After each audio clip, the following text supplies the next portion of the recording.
Good morning, everyone. Today is Tuesday, January 13th, 2026. It is 9 a.m. We are here in council chambers for the hearing examiner hearings. I'm calling the hearings to order at this time. We have a housekeeping matter regarding the second hearing. Could I have Mr. Struve approach, please? Thank you. The matter under question is RZN 25-000007. Mr. Struve, would you like to address this matter? Thank you. Yes, thank you, Madam Hearing Examiner. For the record, Mike Struve, Planning Team Coordinator with the City Planning Division. Case number RZN 25-000007, which appears to be the second item on today's agenda, has been withdrawn by the applicant, Lennar Homes. Okay, thank you very much. We will not be having that hearing today then. Thank you very much for advising the hearing examiner accordingly. And so with that preliminary housekeeping matter, I'd like to address the folks who are here today. We are here today on the first hearing, which our clerk will announce in a moment. But I'd like to introduce our process for the benefit of those who are not accustomed to the process that is followed in the city of Cape Coral, which is a little bit different than the process followed in other jurisdictions. In the Cape Coral process, the clerk will read the introduction of the case. The clerk will swear in anyone who is testifying. City staff will testify regarding compliance with public notice. Assuming public notice has been found, we'll go forward with the next step. If it has not been found, we'll take another direction, which will be addressed at that time. Assuming public notice is found, the applicant or applicant's representative will go first and present their entire case. The city staff will go second and present their entire case. Public comment is then opened. If you're here for public comment, please make sure that your comments are comprehensive, because once it is closed, it will not be reopened. The applicant will then respond to questions, make any final comment. Staff will do the same, and the hearing will be concluded. If you have a cell phone with you this morning, please turn it off or silence it, and if possible, take any cell phone conversations outside the room. If you wish to have a private conversation, please move away from the speaker's lectern so we do not accidentally record your conversation. If they are recorded, your conversation automatically becomes part of the public record and available to anyone who wishes to obtain that record. If you have comments or testimony today, please come to the microphone so we can properly record your testimony. No testimony will be accepted from your seat. All testimony must be under oath. Members of the public are requested to go to the microphone on the podium, which is on my left, your right. It has the same video and audio capability as the microphone in the center of the aisle. Anyone who provides testimony other than the applicant, applicant's representative, and staff is requested to fill out a public participation card so we can properly spell your name. Also, if you wish a copy of the hearing examiner recommendation or order, as the case may be, please provide your email contact information. However, please be aware of the fact that if you do provide your email contact information, that becomes a public record and is available to anyone who wishes to obtain it. With those preliminary comments, I'm going to turn it over to our clerk, and would you announce case number 2A? Thank you. Case number RZN 25-000004, applicant Joe Mazurkowitz, address 21 and 25 Northeast 27th Terrace, request commercial to residential, city planning staff recommendation denial. Any persons giving testimony today, if you are able, please stand and raise your right hand. Do you solemnly swear or affirm to tell the whole truth and nothing but the truth? I do. Thank you. Thank you, Madam Clerk. Good morning, Madam Hearing Examiner. For the record, Anthony Santora, Senior Planner, Development Services. In regards to public notice, staff placed a sign on the subject property identifying time, place, and location of hearing. We also notified in writing all property owners within 500 feet of the subject properties. And we also placed an ad in the local paper of record advertising the hearing itself. Thank you, Mr. Santora. I will find that proper notice was given. May we have the applicant's representative up, please? Thank you.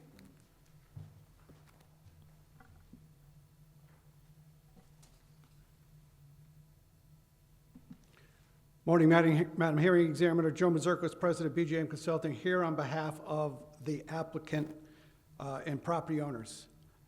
Madam Hearing Examiner, based on prior testimony in this venue and my prior submitted CV, I would request to be recognized as an expert witness. I will recognize you as an expert witness for purposes of this hearing based upon your CV, which is of record with the city clerk, and also based upon your prior testimony over the last, I believe it is either 7 or 8 years, regarding matters that are similar to those before us today. Thank you. Thank you, Madam Hearing Examiner. As I said, I'm here representing the property owners of 2 lots in block, or actually on Northeast 27th Terrace, 21 and 25 Northeast 27th Terrace. These 2 owners of these 2 parcels located in North Cape Coral. The address, as I said, is at 21 and 25 Northeast 27th Terrace. The site is presently made up under 2 parcels under the same ownership. Once the rezoning is complete, they will be used as 2 single-family home sites. The 2 lots front on Northeast 27th Terrace, and they are 0.5 plus or minus acres. Its future land use is single-family, and the existing zoning is C commercial. The site is approximately 20,000 square foot, is made up, as I said, 2 single-family home sites. The property is currently in a city reserve and not served by any of the utilities. We're requesting a rezoning of both parcels from the existing C commercial to R1 single-family. The parcels on the western end of block 2300B. Presently, there are 9 homes, and if these 2 sites were to be rezoned, there would be 11 homes in this block, all built within the block. City staff should be directed to rezone the rest of block 2300B to the R1 single family so that all the existing development zoning will be consistent with the underlying land use. I think it's important to understand these 9 houses were built when this property had a land use of residential development, RD, when it was in the reserve, and a zoning of single family. They were built in compliance with the city statutes and city land use regulations at the time, and now they are all pre-existing non-conforming uses. If these 9 homes, or any of these 9 homes were damaged, they passed the 50%, they could not be rebuilt. This, and we'll talk about this a little later, this action that was done by the city a few years ago, due to pending legislation in the state of Florida, detrimentally hurt not just this property owner, but all the other property owners in 2300B, especially those who had already built on their property. The subject parcel have commercial land use to both the north and the west, and partially to the south, with single-family, multifamily making up the rest of the property to the south and east. The proposed zoning is consistent with the goals, policies, and future land use designations of the city's comprehensive plan because this application addresses the existing non-compatible land use and zoning.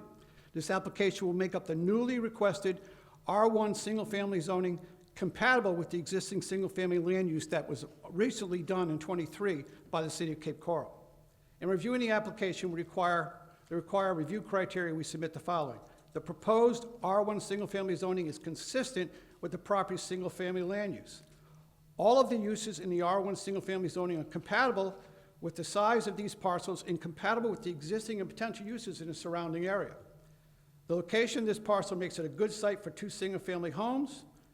The requested R1 zoning will serve the community's need for zoning that is compatible with the property's existing land use.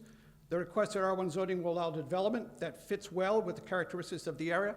Presently, it needs to be stated, these parcels cannot be developed as they sit. They can't be developed neither commercial or professional or residential because the land use is not consistent with the zoning. Other zoning districts allowed in the single-family land use may allow for developments that have very similar or greater impacts on surrounding uses. The size of these parcels will only allow for development of 2 single-family homes. Based on the submitting information showing our favorable response to all 6 review criteria, we respectfully request that the city rezone the property. Madam Hearing Examiner, I would, as I sent into the city, and I'm sure you have, is a copy of the memorandum dated February 28, 2023. This was support material for Ordinance 52923, which was passed by the City Council May 3rd of 2023. This is an executive summary from Vince Cotero, the Deputy Director of Community Development at the time, to Michael Ilchizen, and sent with the application. Staff recommends the city initiate a future land use map amendment request for multiple properties as part of a recalibration of the future land use map. Now, this is important. This recalibration was because of a certain set of conditions. The purpose of this request is to amend the future land use map in response to incompatibility, future land use, and zoning. The incompatibilities with the existing and development patterns. This amendment seeks to correct efforts that were made back in 2019. If you remember correctly, this was done in response to pending legislation that would take all future land use in the state of Florida and make it a referendum question. And so the city, rightfully so, I believe, went through and took many sites throughout the city that were clearly and obviously going to be commercial in the future, and went ahead and did the land use change. The problem is when they did this, they looked in areas, and this is not the only case. They have gone back and corrected this in numerous cases throughout recent history within the city. They went through and they did too much. They were exuberant, over-exuberant as to how much they took in. To fact, on the outer lip of block 2300B, there were already 9 existing homes in that block at the time that happened. When the action in 2019 made all those homes pre-existing non-conforming uses.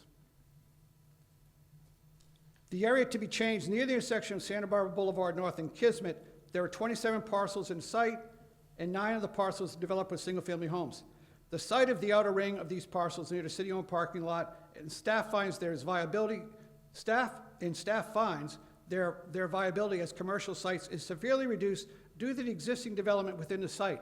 Also, we need to know, I've been involved with city-owned parking lots and the double rings of residential around them, or parcels around them. Previous actions by the city attorney and previous interpretations by the city attorney is that the ring of lots that are adjacent to the city parking lot has rights to parking on that lot. The outer ring has less or no rights to access to that parking lot. Specifically, when the action's taken, and I've done this specifically in the other lot off of Skyline, is we abandoned and vacated the internal alleys and access to the lot, creating no access at all from the outer ring of houses around the city parking lot.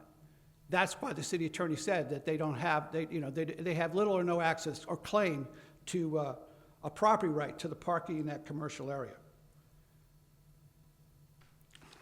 Going through the Planning Division staff report that was in 2023, I want to go through that the staff recommended approval. Not only did they recommend approval, this was a city-initiated action. The city purposely went forward and corrected what they thought was their own mistake. The amendment would allow for residential development on 28 parcels that have no frontage on an arterial roadway. The site may not be valuable for future commercial development due to their lack of visibility and limited road frontage. These are all quotes from the staff report. Finding of fact, the site is 27 parcels on block 2300B, and it further goes on to say it's a 15-foot wide alley of right-of-way separates all the parcels within the site from other parcels that are adjacent or abutting parking lot. And as I said, if you're interested in good commercial development, which I know the city is, you work with the property owner who assembles the property, which is extremely difficult, and you vacate all these internal alleys and access points, so you have one large commercial property. The amendment, along with the subsequent rezoning, would allow for new residential homes would make the existing homes conforming uses. In 2023, staff contemplated future city-initiated rezoning. The amendment, along with a subsequent rezone, and the city has done this in a lot of other areas. They failed to do so in this site, and that's why in my letter of engagement, I asked the city not just to approve this one, but to direct staff to go ahead and rezone the rest of the block, the rest of the 2300B, these 29 lots. Now let's go to the staff's review of the policies. Staff response to policy 1.15, commercial professional. Staff's response: the site has retained a CP commercial land use designation since 2019 and has not been any development within the site since that amendment. Policy 1.13, The staff response: the site is over 2,000 square feet north of the nearest commercial node, Santa Barbara Boulevard and Kismet intersection. While this intersection could be considered a commercial node, intersection of two arterial collector roads, there is no commercial future land use designation at this intersection. Staff finds that this site is not directly at a commercial node, and non-residential future land use does not extend from the intersection, so the site is not a commercial node. Under policy 1.14, their staff response, as discussed previously, the site is not considered to be an extension of a commercial node at or near a major intersection. The site is over 2,000 feet away from the intersection, and there is not an extension of non-residential land use from the intersection to the site. Planning staff finds that the site is not at a major intersection and a current future land use designation is not consistent, underlined, that's a quote, underlined, as it exists in the report, with this commercial siting guideline. Under compactness and integration, staff response: there is no existing commercial development in Block 2300B. The closest non-resident development is over 4,000 feet to the east. Staff also notes that not all of the parcels in the site that are adjacent to each other and are separated by streets. Therefore, integration and development of the site could occur at different times. Planning staff finds the future land use of the site is not consistent with the commercial siting guidelines. Under assembly, and I have a little experience with this, the site is collective of 29 parcels with no owners having ownership of more than 2 parcels in this site. Future assemblage of the site could occur. However, there are several single-family homes already constructed, which is a challenge to assemblage. Planning staff finds that due to the lack of existing assemblage and a limited opportunity for assemblage, the future land use designation is not consistent with the commercial siting guidelines. As someone who's been working with property owners and investors to assemble properties, I can tell you that it is a heavy lift to assemble property around a city parking lot. I have been involved with just about every city parking lot that has been transferred to private ownership, either as on that side of the dais or on this side of the dais. Assembling the lots around a city parking lot is tremendously difficult. It takes years and years. And the fact that there's already 9 existing single-family homes, it makes it almost impossible to do so. I have done so at least on 3 city parking lots that I can recall. There have been no houses in the immediate area. There was nothing you had to tear down. It was just dirt. And just buying the dirt became extremely difficult sometimes it takes more than a decade to get these lots together, and still, you only get a majority of the lots. You don't get them all. So there's still problems with this point of assembly. The site, in response to access, the site is near city-owned parking lot but does not have frontage on a roadway with access management plan. Planning staff finds that the site is near a city-owned parking lot, therefore the site future land use designation is consistent with the commercial siting guidelines, but considering the ownership patterns and the distance away from any 4-lane arterial, the reality of making this happen is very, very slim. Ownership patterns, once again, quoting from the report from the 2023 land use application. Block 2300B has fragmented ownership throughout the site. Only one owner has title to more than one property. I don't know if that's this owner here, but this owner, it was 2 different folks. They will separate this into 2 separate single-family homes once the rezoning's done. The entire site is large enough to achieve a consistent development through common ownership. However, the presence of several existing single-family homes could make developing challenging. That is an understatement. Planning staff finds that the site future land use designation is not consistent with the commercial siting guidelines. In summary, to the 2023 staff report, policy 1.14 contains 8 commercial siting guidelines. Overall, the site is consistent with only 2, compactness and access. It is not consistent with the 6 guidelines: major intersection, adequate depth, integration, intrusion, assembly, and ownership patterns. Policy 1.14 does not require a proposed amendment to meet a certain threshold of guidelines for approval or denial. Rather, guidelines are meant to provide a compatibility analysis. But what this analysis shows, because of the amount of criteria this site doesn't meet, it shows by staff review, a professional planner staff review in 2033, it shows that this site does not meet the guidelines to the requirements in policy 1.14. Now, Madam Hearing Examiner, I apologize for the length of this presentation, but we need to address the current staff. You don't need to apologize. You have as much time as you need, as we know from prior hearings. Thank you, Madam Hearing Examiner. The current planning staff report. And if planning staff, I'm not saying anything about the planning staff member. They're professional planning staff members. I've worked with the members before, both the person who originally drafted it and the person who reviewed it. I'm not saying that they did something wrong. I'm just saying that it's inconsistent. And I think I know why it's inconsistent. First, and they say and this is talking about the land development code analysis, whether the proposed zoning district is consistent with the city's comprehensive plan.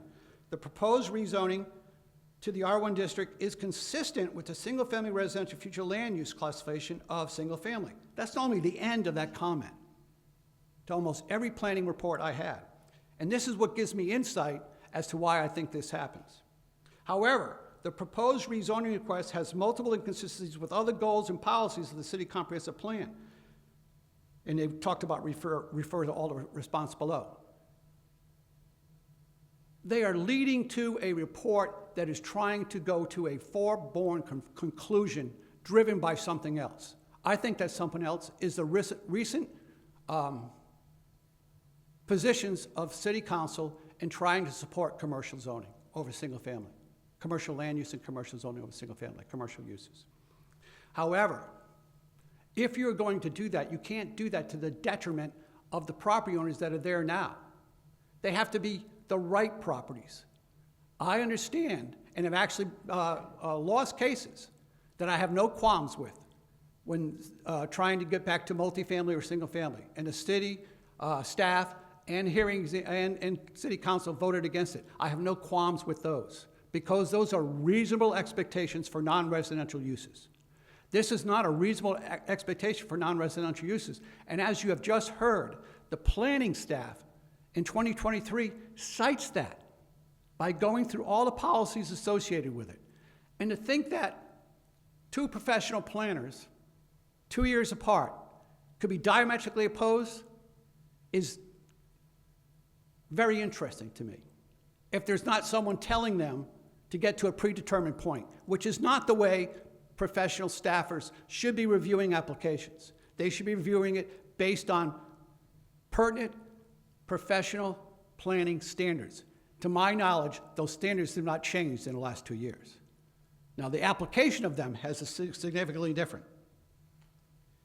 So really, question one, yes, it is consistent. It's interesting, and it's interesting that they say that, however, the proposed rezoning request has multiple inconsistencies with other goals and policies of the city comprehensive plan. In 2023, the city council voted exactly the opposite way. They said, based on their professional planning staff's report, at a public hearing, they supported the change. Remember, this was a residential RD initially. 2018, due to pending legislation in the state of Florida, that would have made it extremely difficult to change it from residential to commercial. They went through and did a citywide identification of lands for future commercial. When they did so, they were over-aggressive. They announced it. They admitted to it in the cover memo in 2023. And then they came back and they fixed it. They fixed it. So now, in 2023, it was okay, and in 2025, it's not okay when nothing has changed except political atmosphere? I think that's ridiculous. It's a disservice to, in this case, my clients who bought this property in 2025, I believe, or 2024, October of 2024. Matter of fact,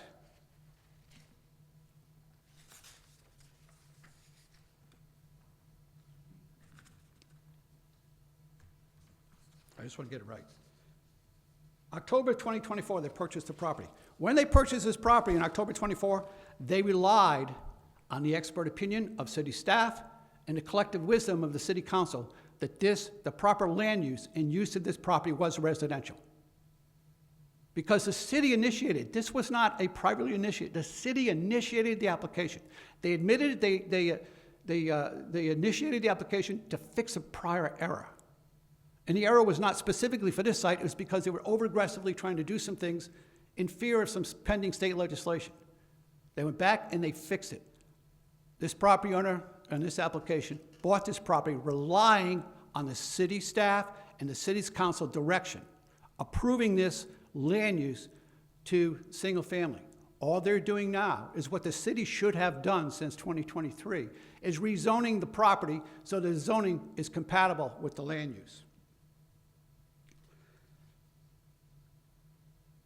On the bottom of page 6 of 14, last paragraph, within the surrounding area, no commercial zoning parcels have been developed and with any associated non-residential uses. Some residential development has occurred on parcels currently zoned commercial. Yes, they occurred because they happened before it was zoned commercial. Nobody in the city of Cape Coral can build a single-family house on commercial property once the commercial property is already zoned in land use.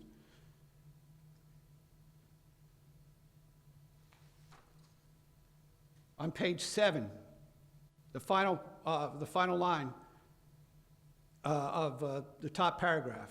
Given this, the full range of uses allowed within single-family R1 residential zoning district will be compatible with existing uses under consideration. That's section 2. In their own report, they say they're compatible. But in their conclusion, they forget that. Section 3.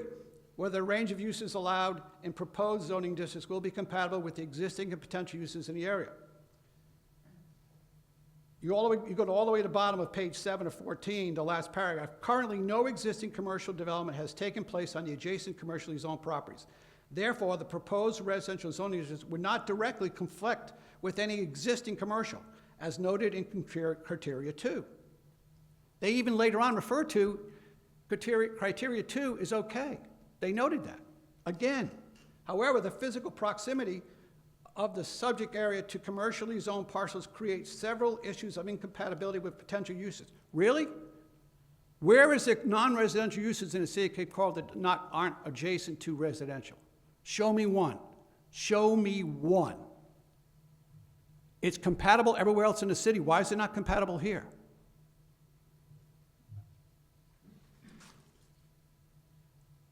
Page 8 of 14, top paragraph, minimal separation between contrasting zoning districts increase the likelihood of negative impacts once the commercial properties are developed. I want to say this. Here is a case in the city of Cape Coral. These folks, these property owners of these 29 parcels know that if they build, or the 9 who already built didn't know that, but the 20 who are remaining, if they build single-family homes, they're building next to future commercial land use. Now, I think they do so, they're not ignorant folks, they do so in knowing that the city of Cape Coral has stringent requirements for buffering between commercial and what is adjacent to residential. And I think they trust the city to fulfill their commitment established in the land use development regulations.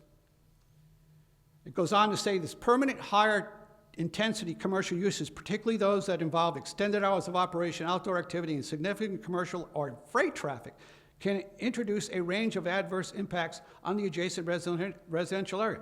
Absolutely true. But everybody knows what's coming. They still choose to build here.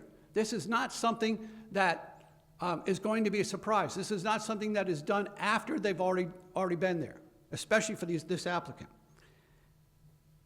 And they go on to say, even in the last line of that paragraph, even when paired with the extensive buffering requirements and development operation limitations imposed by the existing land use development, recognizing that the rules to prevent this and lessen this impact, these effects may not be adequately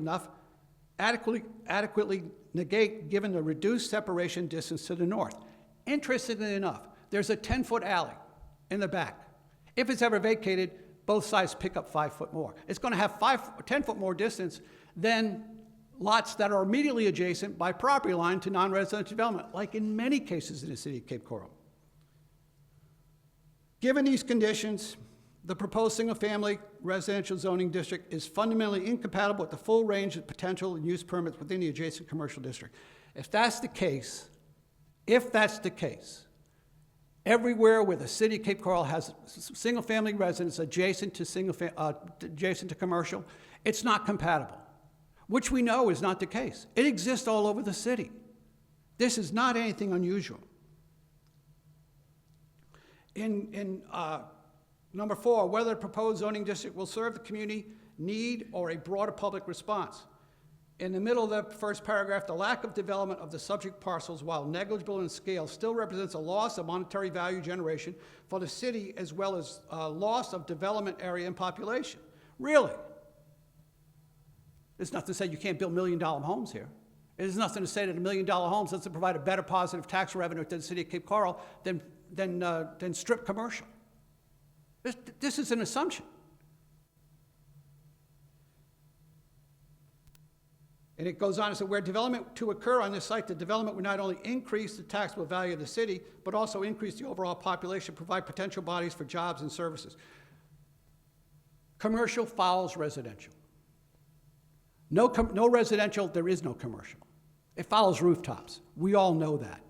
By developing the adjoining property residential, it enhances the commercial marketability of the adjoining property. And like I said, there's nothing to say that they're not building $1 million homes here. In the middle of the bottom paragraph, while the previous future land use amendment, ordinance 2923, identified these specific problems as well as other in the area as non-conductive to future commercial development, correctly identifying low probability of development given their existing site and characteristics when examined as individual units, when analyzed as part of a larger group of parcels, the probability of development for commercial uses dramatically increases. Absolutely. Written by someone who's never done it in the city of Cape Coral. I'm someone who's done it. I'm someone who's worked with people who've done it. It's hard. It's difficult. And this site's not even good. It doesn't even provide the blank sheet. It's got 9 houses already on it.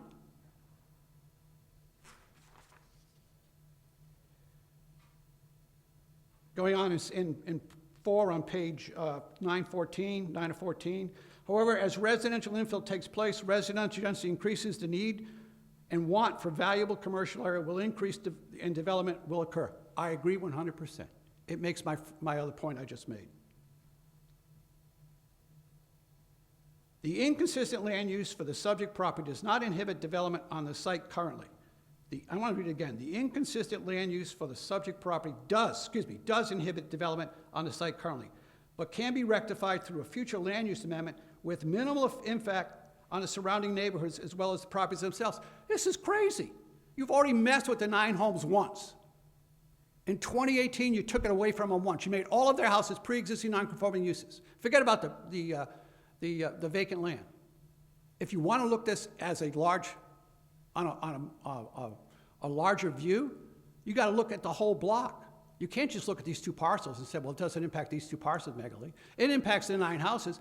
They went from a pre-existing non-conforming use to almost a conforming use where they're allowed to live and breathe again, to going down, they're going to go back and change it, take it away again. I assure you, while this may be my last scheduled appearance here, those 9 homeowners, one of them will contact me and we will fight that. I assure you. Because you can't take it away again. You've already done it once. By a mistake already identified by the head of development services at the time.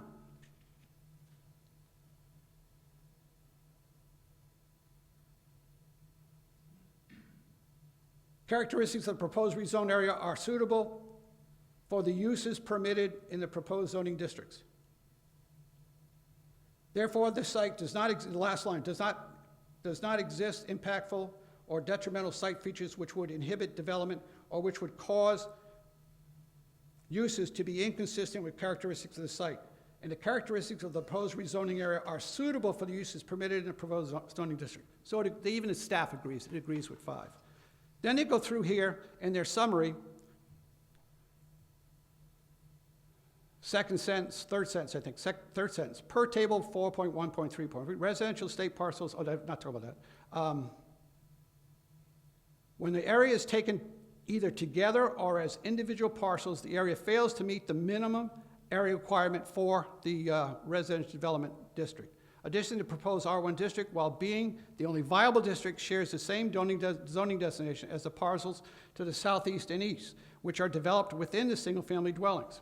While developable commercial zoning is on the parcel that are adjacent, no commercial development has conducted. Provided this, there are no other zoning districts other than the one proposed, which creates fewer potential adverse impacts on existing surrounding areas. Number 6, staff agrees, it agrees with 6. Chapter 3, the housing element goal, in staff report, page 11 of 14. The proposed rezonings that will allow the creation of new housing within the city limits. However, the new housing stock will be in the form of single-family residential only. As the only zoning designation allowed within the designation, single-family is R1 and RE residential state. We've already showed that RE doesn't work here. It was the city who applied, once again, for the existing land use in 2023. That question was answered by the staff review and the city council vote. They knew that the only thing they were going to create is the opportunity for single-family homes in this area when they did the single-family home land use.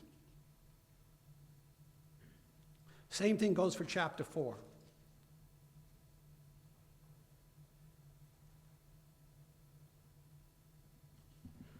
It goes again in densities not exceeding 4.4 on chapter 4A, paren A, after the table. It goes into saying single-family homes complies with policy 1.15 of chapter 4 to future land use. Police and fire impacts are negligible.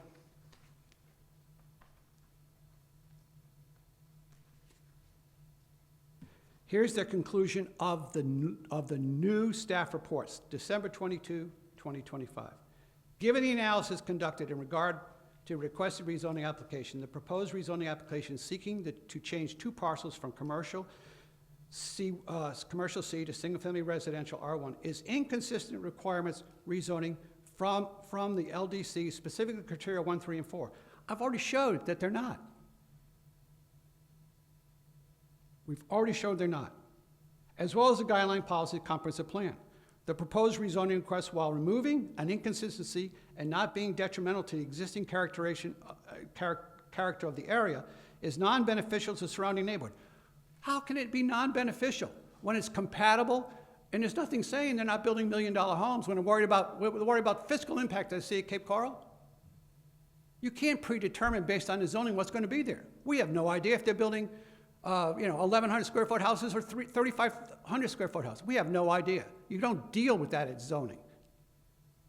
But you can't assume that they're doing something that's not going to be a positive impact to the city and a positive impact to the surrounding area.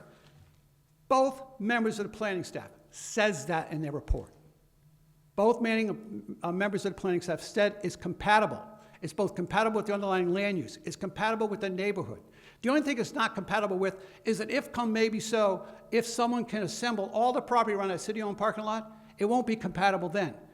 But they're basing that on a condition that exists everywhere else in the city of Cape Coral, where residential is adjacent to commercial.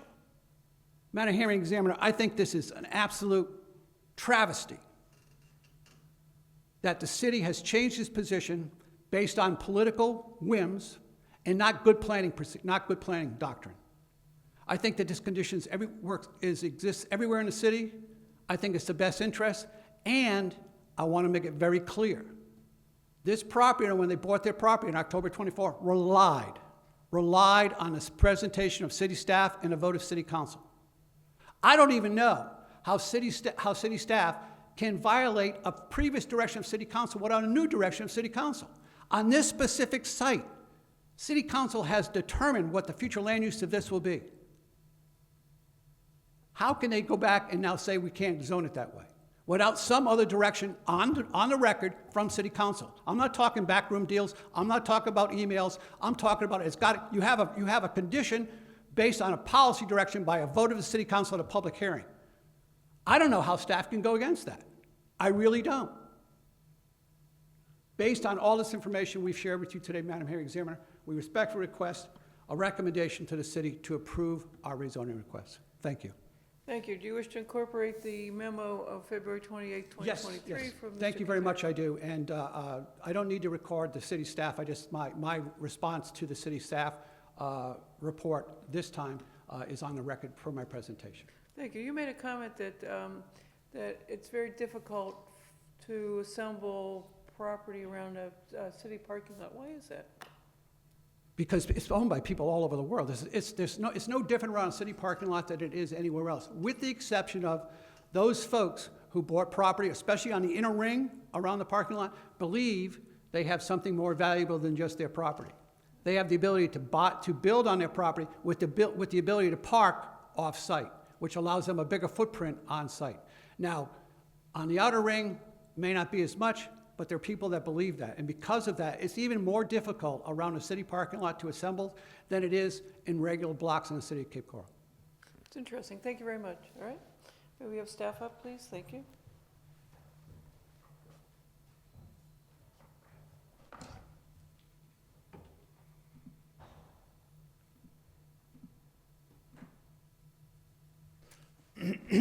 Excuse me. Good morning, Madam Hearing Examiner. For the record, Anthony Santora, Senior Planner, Development Services. My credentials are on file with the City Clerk's Office. Before beginning, I would like to be recognized as an expert in the field of land use planning and urban development based on my based on my credentials, which again are on file with the City Clerk's Office, as well as my previous testimony before the Madam Hearing Examiner on cases such as this. I will find you as an expert based upon your CV, which is a record with the City of Cape Coral, also based upon your prior testimony and documents provided in prior hearings regarding issues that are similar to those here today. Thank you. Thank you. Also, before beginning, I would like to incorporate the staff report into the record today. I will be speaking from it extensively. I will also incorporate. Thank you. Thank you. So I'm here today to talk about this rezoning case, RZN 2504. This is for two individual properties. Address is 21 and 25 Northeast 27th Terrace. This is in the northeast of Cape Coral with direct frontage along Northeast 27th Terrace, just under half an acre together. Each property just over 10,000 square feet. And the request is to change the zoning of these two parcels from commercial to single-family residential zoning. So a little bit of background information on these parcels. They are currently vacant with no development having occurred. They currently do not have access to city water and sewer, as we have heard. This is part of the North 6 UEP, which will be coming sometime in the future. They are within close proximity, as we have heard, to a city-owned parking lot being located, as we will see in the following mapping, to the northwest of these parcels. A little bit of the zoning and future land use history. So these properties were originally classified with the SM land use. That was converted in 2019 to the commercial professional land use classification, and then through ordinance 2923 to single family. Now, in regards to the change to commercial, that was primarily done as an effort by the city to examine the city for potential locations of commercial development. As I'm sure many of us are aware, the city is a pre-platted city in nature, and when it was originally platted, there was very limited areas of commercial that were conceived of in the original city. So we've had to retroactively go back and find locations that make sense, that have minimal impacts to existing uses and existing neighborhoods, and make that commercial at locations where it makes sense.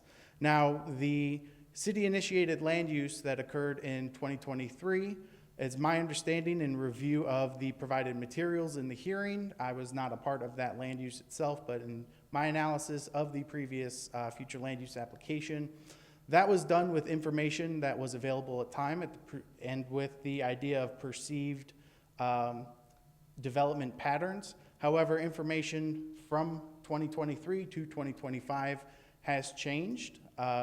For instance, the revision of the interactive growth model for the city came out in the latter stages of 2025, I believe in October, September, if I'm not mistaken, maybe a little bit later. which had bearing on that, which you can see reflected in the staff report analysis. As far as the zoning, the same thing. It started as an R3 district, was changed to RD, and then ultimately to the C district in 2019, and it has remained that since. So per the applicant's LOI, this amendment is to align the future land use and the zoning, and then if the zoning is approved, to construct 2 new single-family dwellings on these 2 individual properties. So here we can see an aerial of these properties highlighted in red. You can see existing development occurring to the east directly with 2 single-family residential homes constructed. You can see a scattering of development occurring in the area, primarily single-family residential, with no existing commercial having been developed currently. Here we can see the existing future land use map. Again, the proposed subject properties highlighted in red.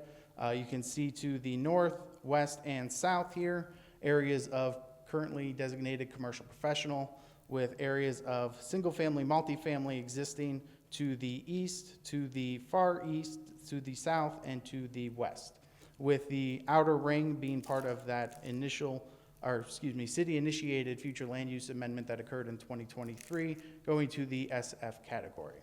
Here we can see the the existing zoning map as it currently stands, with the subject parcels highlighted in blue this time for contrast. And you can see that this entire block has the same commercial zoning designation, with the block to the south having the same. Again, a R1 district following to the south, to the far east, and to the west on the other side of Santa Barbara.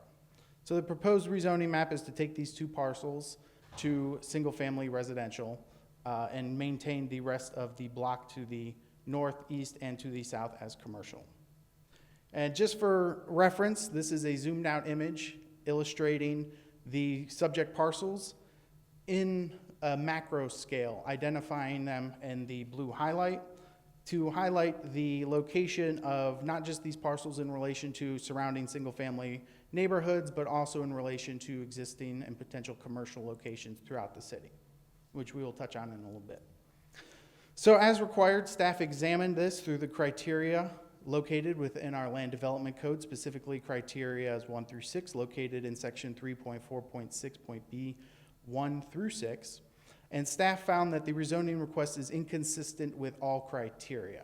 Staff did note that there are consistencies with specific criteria, that being criteria 2, 5, and 6, as the applicant's representative did highlight, but that there is inconsistencies with criteria 1, 3, and 4, and I will go through those in depth for you. So we'll start with criteria number 1, and that is consistency with the comprehensive plan. We'll touch on it a little bit later when we do the analysis for the comprehensive plan compatibility. However, staff did find that with policy 1.15,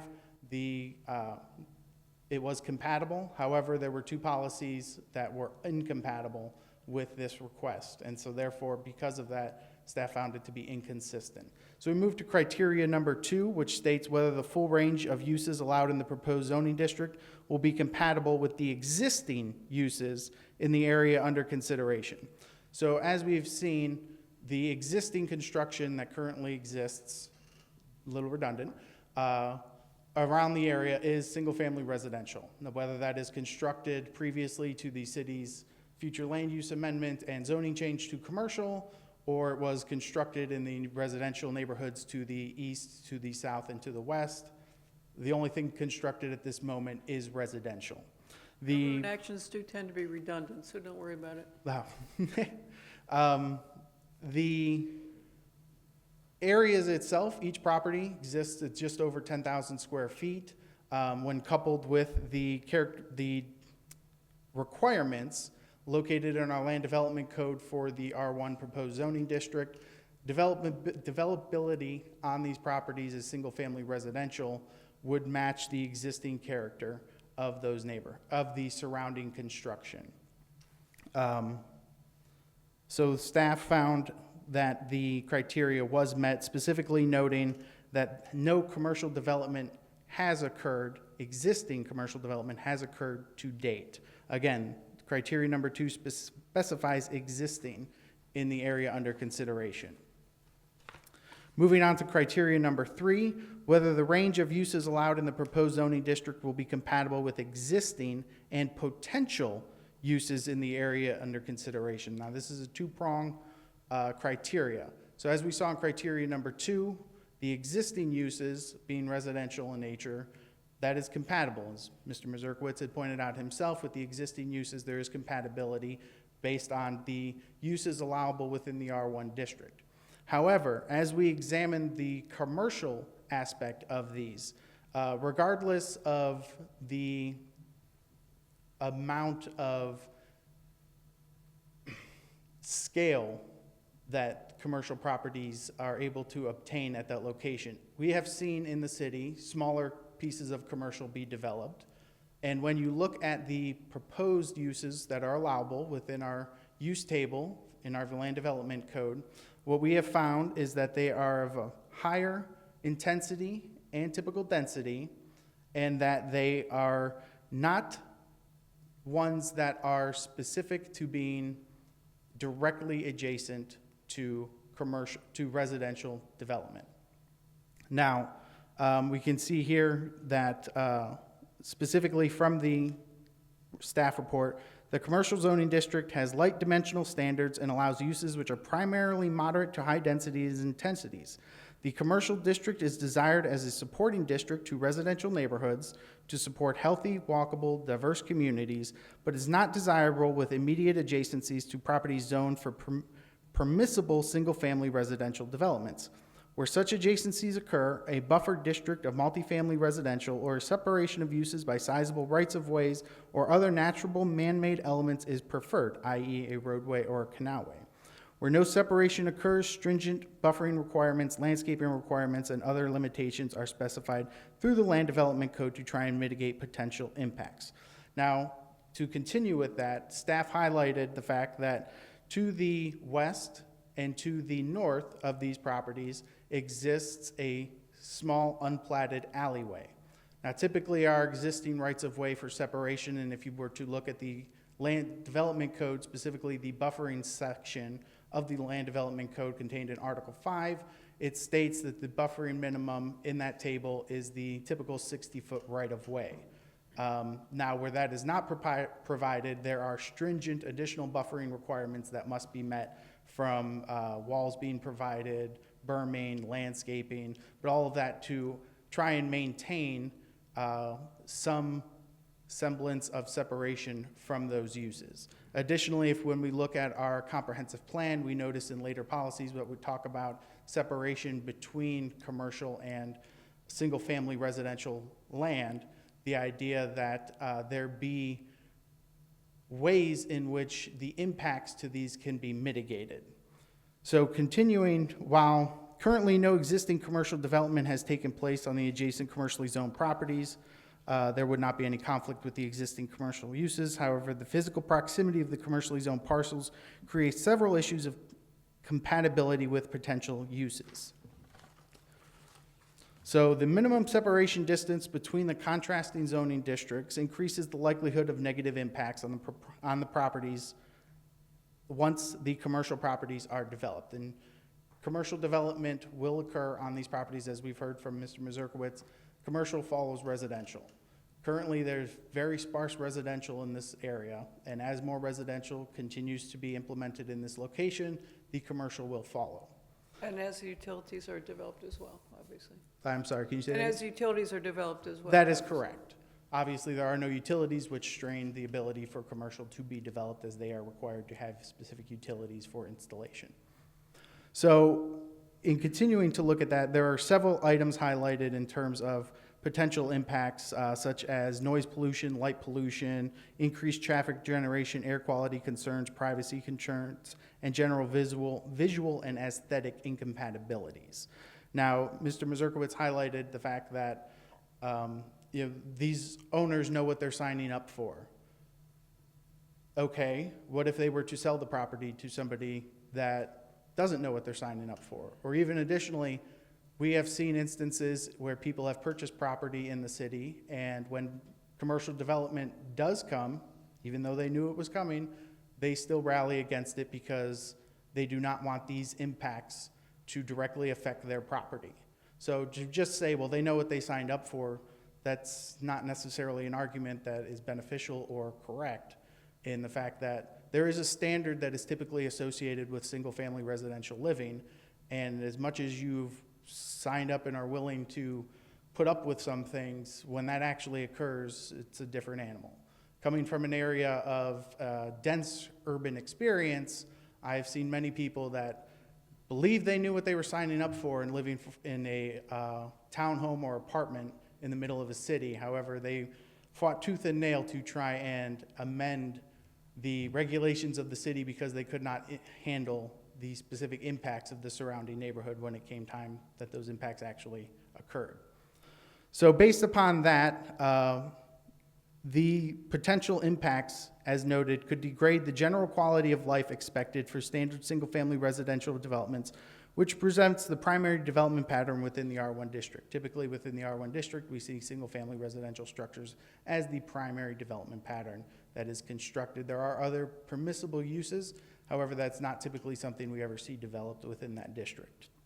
Therefore, given that, staff has found that even when paired with the extensive buffering requirements and development operation limitations imposed by existing land development code, these effects may not be adequately negated, as we've heard previously, given the reduced separation distance to the northeast and west. We haven't even talked about directly to the east. While there are 2 single-family homes that are developed there, those properties are zoned commercial. And there is nothing that precludes any owner from selling that house or from the owners selling their properties to a developer who comes in, unifies those properties, amends the future land use to what it was previously, and develops commercial. Now that has a direct abutment to these properties, so there's not even the situational buffer of the alleyway, there we go, that exists to the west and to the north. This has direct property abutment to it. And again, when we've heard about the ability to vacate the alleyways, as Mr. Mazurkowitz pointed out, that would then put those commercial properties, again, in direct contact, not even with that minimal separation of the alleyway, but again, in direct contact with that. So provided that, staff has found that the second prong of that criteria, the potential uses, is not met, as that is incompatible with the potential uses of the commercial and the residential district. So therefore, that criteria was not met. Moving on to criteria number 4, whether the proposed zoning district will serve a community need or a broader public purpose. Staff was objective in highlighting the fact that, yes, there will be some benefit if the rezoning amendment is approved and development of residential single-family occurs on this property. Regardless of the type of home constructed, the home itself will bring taxable value. The properties themselves will bring persons into the city as both potential labor, potential service employees, and that does have an economic and societal benefit. However, what is highlighted is the fact that currently the city has very limited commercial areas. And when I say very limited, I mean extremely limited. From the 2025 interactive growth model was highlighted the fact that within the city of Cape Coral, and I will read it for you specifically, 20% of the city's land is designated as either commercial, industrial, or mixed use, with the remaining area comprised of residential. So that's an 80 to 20 of residential to all other uses. That being, of that 20% designated land, approximately 10% is specifically designated as commercial. So again, exceedingly small area of commercial given the amount of overall land that we have in the city. This burden puts a strain on the residential tax base and limits opportunities for residential neighborhood communities in terms of both economic possibilities, job creations, and goods and service provisions. The idea of healthy communities is to have a community in which you have walkable, serviceable, and pleasing communities. To do that, you need a bevy of uses that are within a specific area so that those may be accessed and support the neighborhood. Ultimately, when the city was first platted, the idea was that, well, we're going to hop in our car and we're going to drive 1.5 miles or 2 miles to a commercial area where we'll sit down and then drive back. I mean, that's part of the reason the city parking lots were implemented, is so that you would have a place to park your car. However, advancements in the field of planning and just development patterns in general have determined that that is not a sustainable approach to city development. So the idea is that we can start mixing in uses that are complementary and supportive in locations that make sense. The implementation of additional residential at this location, as we will see in analysis criteria for the comprehensive plan, it does not outweigh the benefits of retaining these parcels as commercial in a way that will be both beneficial to the city as a whole. I mean, obviously, commercial tax base, when it occurs, will be higher, as well as the ability for commercial at this location where you would not have to drive.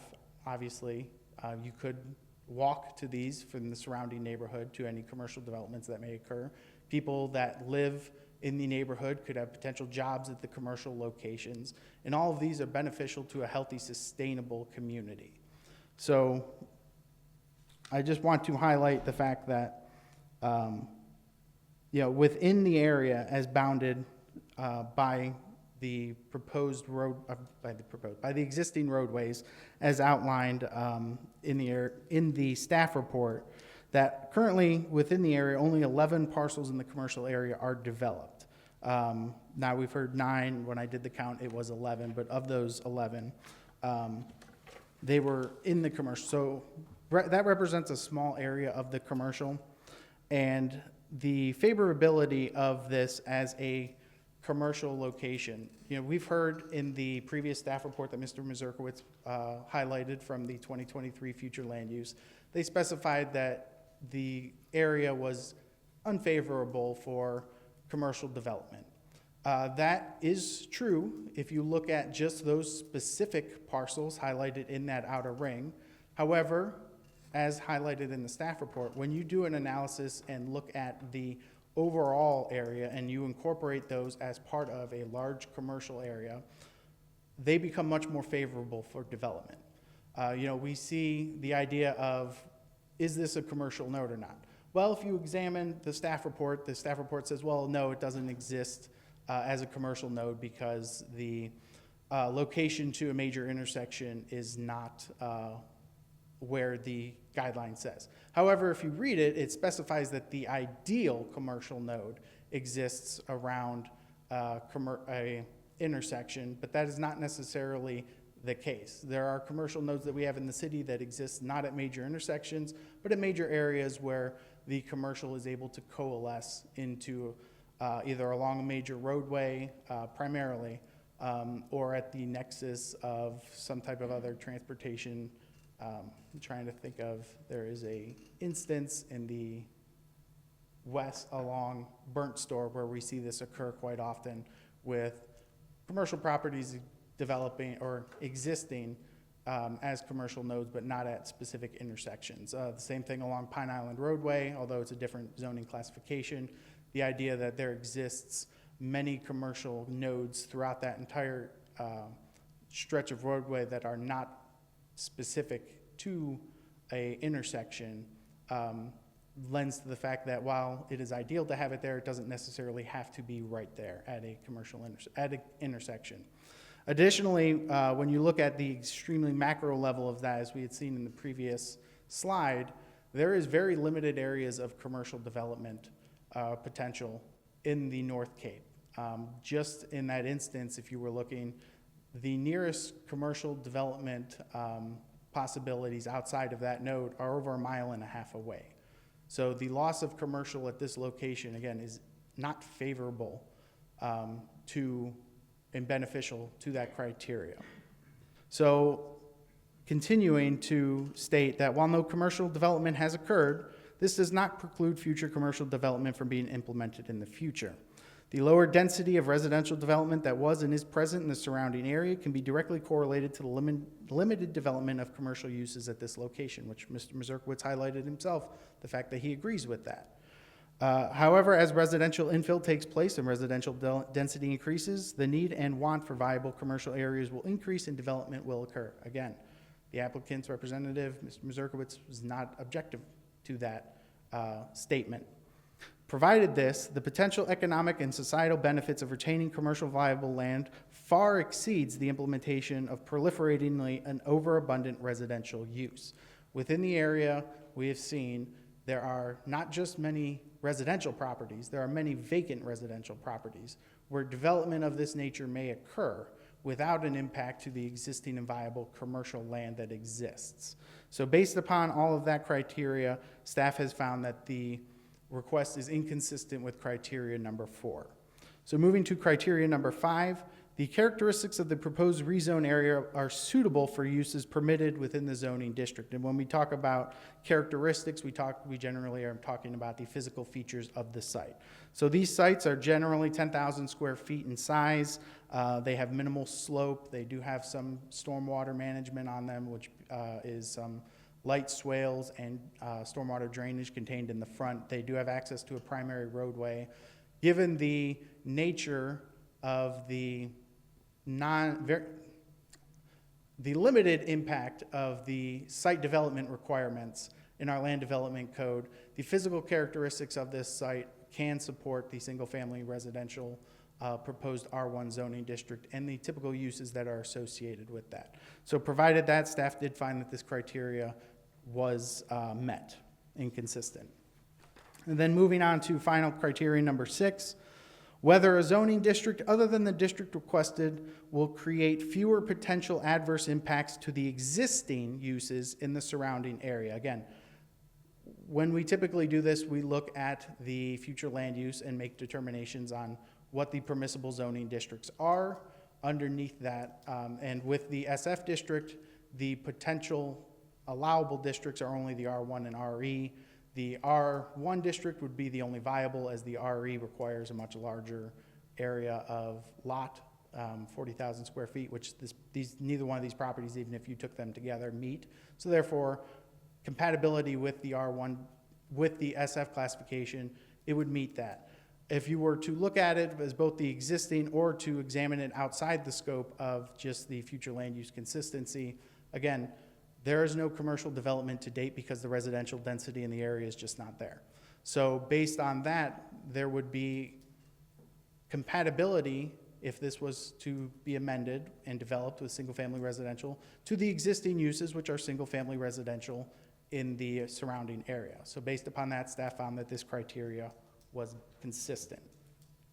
So moving on, as part of criteria number 1, staff analyzed this request in conjunction with our comprehensive plan, and what we found was that the Chapter 3 housing element goal was inconsistent, that Chapter 4 future land use policy 1.6 was inconsistent, and that Chapter 4 future land use element policy 1.15 was consistent. So we'll start with Chapter 3 housing element goal, and it states to provide good quality housing in safe, clean neighborhoods, offering a broad range of options in both single-family and multifamily and tenure, owner and renter occupied, to meet the needs of present and future residents in the cities regardless of age, income, and status.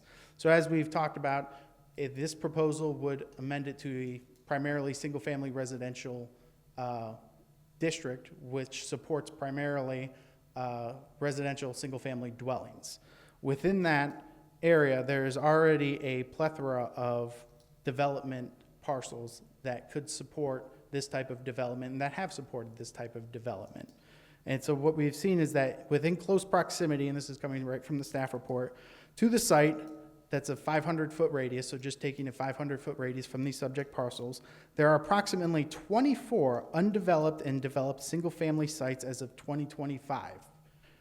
That does not take into account the residential sites that were developed on commercial properties. This only takes into account single-family, the R1 and SF properties that have that ability. Given that the new housing stock provided is limited, again, primarily the only things that are developed are the single-family residential dwelling, and that is the only thing outside of, I think, a nursing home. No, not even a nursing home. That could be permitted in the R1 district. the immediate area throughout the community, the proposed rezoning request does not comply with the goal of Chapter 3. Again, the goal is to make sure that we are not over-proliferating an abundant existing use and that we are developing safe, sustainable communities. Staff found that this was inconsistent with this criteria. Moving on to Chapter 4, Policy 1.16, to quote, "The city will continue to promote healthy communities and a diverse housing stock so that all persons may have an opportunity to reside in this community. To accomplish this goal, the city supports efforts to balance single-family and multifamily residential stock." Again, we've highlighted the fact that just within this area, there's an overabundance of residential single-family dwellings as well as vacant land that can support new dwellings. And that within this, again, about 80% of the given units within the city are single-family residential. That's not just in terms of residential at all, single-family residential dwellings represents 80% of the housing stock within the city. Again, an overabundance, which is not conducive to healthy, sustainable communities and is in direct contrast to the policy itself. So therefore, the city found that this was not in compliance with this policy and therefore was inconsistent. And then moving on to policy 1.15, looking at table 1, the permissible zoning districts within the SF, the R1 and RE zoning districts, we found that the R1 request is consistent with this. And that in looking at the proposed density that could be achieved on this parcel, it meets the requirement for the maximum allowable densities of the area, 4.3 as opposed to the 4.4 allowable, so staff found that it was consistent with this criteria. So moving on past that, we also had fire and police do a impact assessment for the potential rezone. We have found that fire found that there would be a minor impact to fire services. Similarly, the police found that there would be a minor impact to police services. They did note, however, that future development may generate additional impacts and service needs depending on what is developed, but based on prototypical development of single-family residential, minor impact would be anticipated. So given all of these and the inconsistencies that exist within the criteria, staff has found that they are recommending denial of the application. Prior to this, staff has not received any correspondence from anyone in regards to this, and I will stand by for any questions. Thank you. First, I want to thank the police and fire representatives for taking the time to weigh in on this proposed rezoning. I always appreciate that they have those ongoing interests in all the cases that come before the hearing examiner. Do you consider this to be spot zoning? I would say no, from the fact of they are adjacent and supportive of the future land use classification. So just to the southeast, there is single-family R1 district that exists. So you could see this as a potential extension of that. Had they been a little bit farther inbound, I would have said yes, but I would say no at this time. Okay, and my second question, just to fine-tune some points here, is there any use whatsoever that these owners can make of this property if the zoning were to be denied by the city council? Currently, no. As stated before, there is an inconsistent land use and zoning, which unfortunately does state that you have to have consistent land use and zoning for development to occur. As highlighted in the staff report, the ability to amend the future land use back to its original classification is an option, which would then free up the development on this site, these sites in particular. Again, they are vacant and undeveloped currently. That's a hypothetical, Correct. obviously. Okay, thank you. I have no other questions. Mhm. Thank you. This is a public hearing. Are there any members of the public who wish to provide testimony or input? Seeing none, I'll bring it back to the applicant, Mr. Mazurkowitz. Did you have further comments? Thank you. Thank you, Madam Hearing Examiner. Just a couple things. Anthony, could you get me back to the site of land use? That's it right there. This one? That's, yeah, just size lots. That's zoning. But it doesn't matter. See, land use and zoning doesn't matter. I'm converting to the size of lots. Just recently, the city staff talked about the original being commercial for these lots. If you look at the configuration of the size of lots, The area adjacent to, the lots adjacent to the city-owned parking lot are much narrower. You recognize that fact? They're 25 foot. Those are originally commercial lots. The lots on the other side, which are front on 27 Terrace and Northeast First Place, they're 80 by 125 or larger. Those are originally residential. And so it's not originally commercial. For somebody who knows this and understands how the city was developed, okay? The original development of the city of Cape Coral by the Rosen brothers was a planned community with the proper amount of industrial, residential, multi-residential, and commercial. The success of their sales changed that. And after the original platting of what was the original proposed development, you can see that they started developing what was selling. And what was selling was single-family homes. There's no secret as to why Cape Coral is 80% single-family homes, because that was selling originally. But when you want to look at this, you have to understand the significance of the size of lots. Gulf American platted originally lots of 25-foot wide were commercial.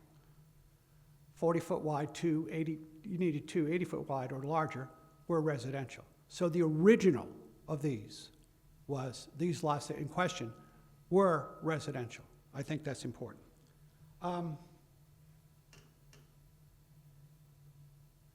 Staff brought up, you have to have a right-of-way. The alley is a right-of-way. I'm saying what happened is that, sometimes right-of-ways get abandoned and vacated. But right now it is a right-of-way and it does provide a separation. Talking about who may own the property in the future. Ignorance of property owners is not a planning concept.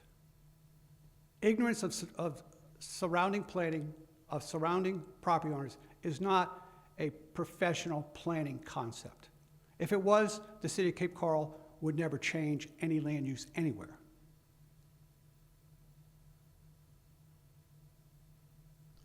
The interactive growth plan model was developed in 2024, 2025. This land use was residential then.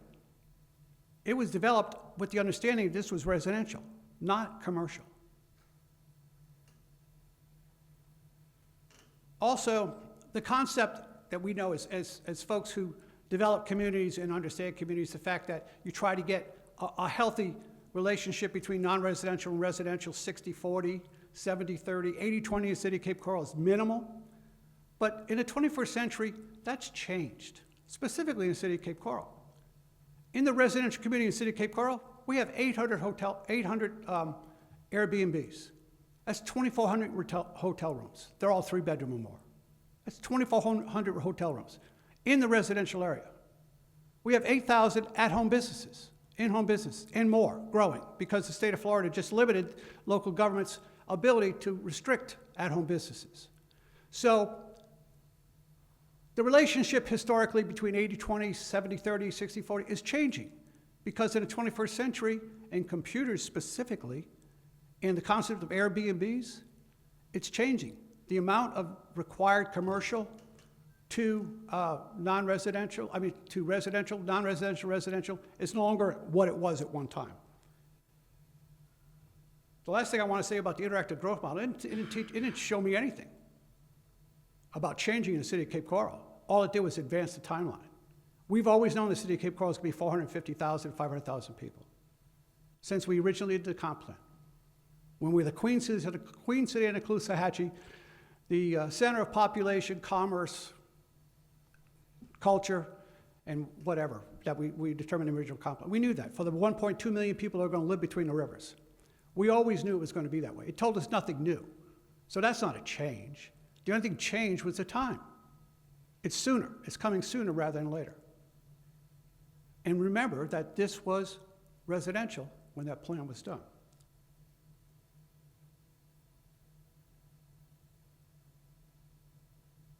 The last thing I want to say is that when you buy property, you look at the size of the lots, especially if you know Cape Coral. If you do due diligence and you know the size you're buying. You're buying 40-foot lots there or 80-foot lots if there's two of them together. These are singly 80-foot wide. If you're buying lots of that size, rather than 25-foot across the alley, you understand the use of those lots. You confirm that with the city by a recent decision in 2023. The city confirmed what you know as a student of Cape Coral platting. And for now, for the city to come back and say, these 29 lots are somewhere in the bigger scope of thing important in the city's ability to get to a reasonable mix from residential, non-residential, with all the other testimony we put on the record with both of our testimony today, it's inconceivable. This is minute. The city should approve these, direct staff to make the rest of them whole, and then get on with business. And trying to understand how things have changed in the 21st century, and understanding what those changes mean to specific folks. People come into your community, they invest in your community based on what they know historically and what they see on records today. You can't ask them to do anything more than that. If you try to expect them to do something more than that, look at history, look at the records as they exist today, and believe that you have a right, a property right to what they're saying based on those two criteria. Changing that on some large-scale concept, or considering that the total mix of the city of Cape Coral is not 80-20 or it needs more commercial, it's ridiculous. And once again, these folks relied on what they knew, they relied on what the city did, and if you change this, it's to their detriment. Once again, we respectfully request you make a recommendation of approval. Thank you. I have a question. Sure. You made a comment that the smaller lots were intended originally by the developers to be commercial. Isn't that counterintuitive, given the buffering and parking and other? Oh, God, yes, it's very bad. I mean, the whole downtown city of Cape Coral, the industrial park, the areas around city parking lots are these little 25-foot wide lots. It's counterintuitive as all get out, but it was a way to make a lot of money based on 25-foot sales of lots. Okay, thank you. I have no other questions. All right, Mr. Santora, anything else? Thank you. Yes, Madam Hearing Examiner. The only thing I would like to highlight is the fact that Mr. Mazurkowitz talks about the expectation of the property owners when they bought this, relying on the city's future land use approval as a go-ahead for, oh, this will be residential. When the property owners purchased this property, there was already an existing inconsistency between the future land use that made these properties undevelopable. Going into any purchase, as we've heard Mr. Mazurkowitz specify, the idea of owner, trying to think of the specific phrasing to not sound,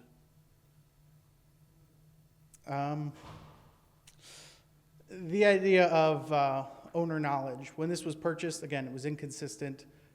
The idea that, well, the city said future land use, there could be residential here, but there's existing zoning. There's no more idea that this could be potentially commercial, or it could be future, it could be residential. This is still the state of the property as they bought it. The city did not amend it after they purchased these properties. And to state that the idea that, well, they relied on the city's future land use. Had they examined the future land use and zoning map, they would have noticed the inconsistencies and said, well, maybe we should reach out to the city to determine whether or not this is the appropriate parcel at the time of the purchase. So I just, again, wanted to highlight the fact that nothing has changed since these applicants have purchased this property. The existing inconsistencies still remain, and that could be easily rectified on their end for a future land use amendment. I just wanted to highlight that. Thank you. I appreciate your comments. All right. Seeing nothing else to come in front of the hearing examiner on this matter, I will conclude this hearing at 10:23. I will give some very strenuous thoughts to both the applicant's representative and city staff's comments. Very interesting and fruitful for some further examination. I appreciate both parties did an excellent presentation. Very well done, both of you. Thank you. I'm closing the hearing at 10:23. As I indicated, the next item of business is to announce the date and time of the next hearing.